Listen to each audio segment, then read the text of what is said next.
Kevin Kietzman wrapping up the week with us on KCMO on a Friday morning. Great to have him here. So, Kevin, we just had Chris Ketz on. I know that obviously as a market veteran, you guys know each other. But I'm telling you, man, my fear for media at the local level is that in a generation, someone like Chris Ketz can't exist in the media environment that we are trending towards. I think you're right, unless somebody just wants to do it out of charity. Because they get to a point, if you're making a certain money, everybody gets cut. A lot of businesses are like that. I guess media is not that much different. But if you've been around long enough, your salary's gone up every year. Eventually, they're like, hey, we can get somebody half your age for half the price. Yep. And so there's a lot of that in this industry.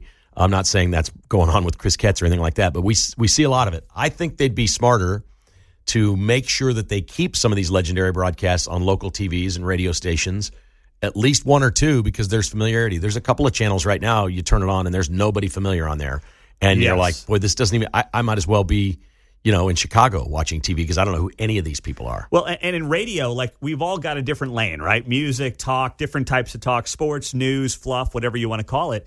But the broadcast TV networks on the local level, there's some differentiation, but a lot of them are covering the same stories. That's just kind of the name of the game. So how do you stand out? You got a familiar face, right? A familiar voice. That's the best way to do it, which is why it would behoove them, I would imagine, to keep around some of these long-timers. Yeah, and sometimes people leave on their own. I'm good friends with Gary Lezak, and he's developed this great company. He's out doing his own thing, and he's not doing the grind of being there till 11 o'clock every night and, kind of feeling like a slave to the operation, the system, for lack of a better term. He kind of did it on his own terms. He said, listen, I've done this. I've done it for a long time. There's something better for me. It's running his own business. He loves what he's doing. I don't really think he wants to be back on TV again or in Kansas City. So there is some of that as well. And we see some of that in radio. Yes. I don't know, for example, like what's Johnny Dare going to do next? I don't know. Is he going to come to Cumulus and be on the rock station here? I don't know if he's going to do that or if he's going to start a podcast or do his own thing or retire.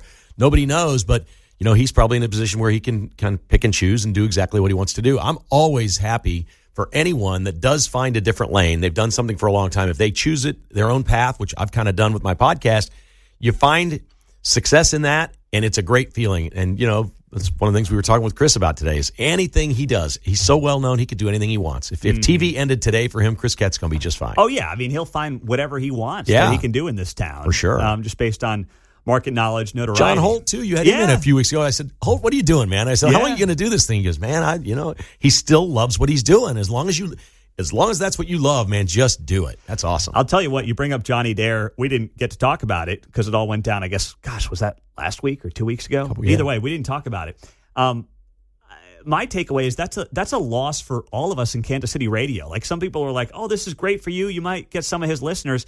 No, I want more people on the radio where you can kind of compete for these listeners. I don't want people leaving radio because Johnny Dare's gone now. No, you're exactly right. We want talented people all across the dial lifting this medium up because it is so important to people. Folks who listen to this radio station's very important to them. And you take that so seriously. I'm talking about you on my show today. I've got it in my notes, but I'm not going to do it right now. Oh, no. I got some things to say about Pete Mundo today. You want to keep listening. I'm going to promise you that.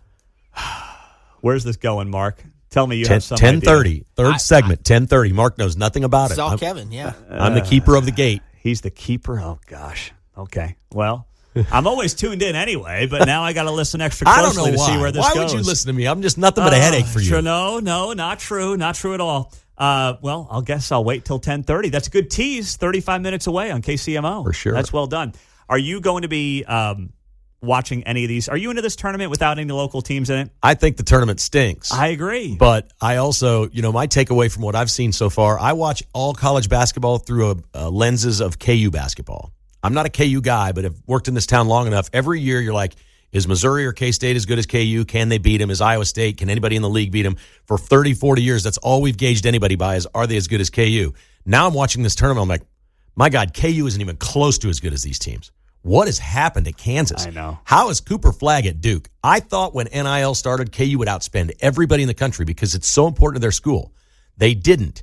They're upside down in debt building a football stadium that they can't afford, and they are not spending the NIL money that these other teams are. I don't know what Bill Self's going to do or whose boot he's going to, kick over there to get the players that he's got to get. He's got a great recruit coming in next year, and maybe they were asleep at the wheel. They just thought, hey, we're Kansas. We're going to get great players no matter what.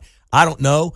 I would have bet my life that they would outspend everybody in the country on talent, and they are not. We just played the Mario Chalmers clip from '08. I mean, this year they had a big man that has regressed the last 2 years in Hunter Dickinson, and they don't have an elite. They didn't have an elite point guard. It really shows. When you're watching Alabama play, Yeah. I mean, my goodness, that Sears kid is unbelievable. And Cooper Flagg, that's exactly the kind of player that Kansas should have paid $1 million more than Duke to have him here in Lawrence. I don't understand it. I would have bet they were getting everybody. Now, maybe this Peterson coming in next year is that guy.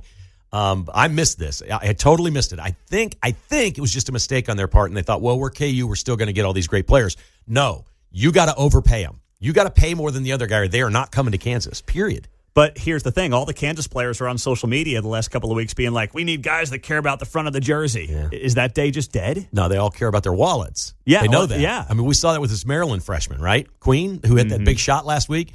They asked him, what is it that has you buying into your coach? And he said, he pays us the money. We got to listen to what he says. Exactly. And everybody laughed. And I'm like, what a sad state of affairs for college athletics. He just said it right out loud. I just think that this game, and I mean the NIL game, it has to end at some point. I just don't know how it goes on like this. I can't believe people are freaked out that so many players are going into the portal on the first and second days this week, and the amount of money they're making.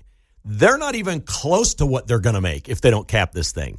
We don't even have any billionaires in the game yet. Wait till somebody gets really serious. Like, there's going to be $10 to $15 million basketball players. They're going to be able to make more going to college than they would going straight to the NBA or whatever. It's going to happen. There's no salary cap. Rich people don't care about their money. We're just at the infancy and the beginning of what they're paying these guys. Well, and I'll tell you what, somebody mentioned to me yesterday out at the K that even now NIL in college baseball is getting to the point where you got players in the SEC, they'll make more money playing until they're 24 years old in college.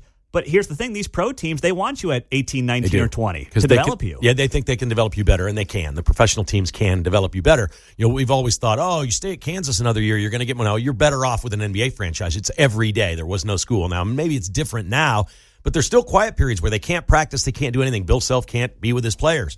So as long as they have that, you're always better if you are a pro prospect being with a professional franchise. Yeah, there's no doubt about it. I don't think it's good for the sport, but... No, they need to... You know, I'm not a big union guy, but they need some sort of collective bargaining. What they need is a salary cap, and it probably should just be in college basketball based on the revenue. The NFL showed everybody how to do a salary cap. They give half the money to the players. The owner gets the rest for operations, profit, and whatever. Baseball's going to do the same thing. You had John Sherman on yesterday. After next year, mark my word, next December, they're locking the players out. They're finally going for a salary cap in baseball. I agree. They're going to lock them out after 26, and we're going to be sitting here with a good baseball team and Bobby Witt, and they may not be playing in 2 years from now, April of 26. It's a good prediction. Kevin Kietzman, Uncanceled, is next. Have a great weekend, my friend. Thank you, buddy. You too. All right. 95.7 FM, KCMO. We are back on Monday. Uncanceled is next.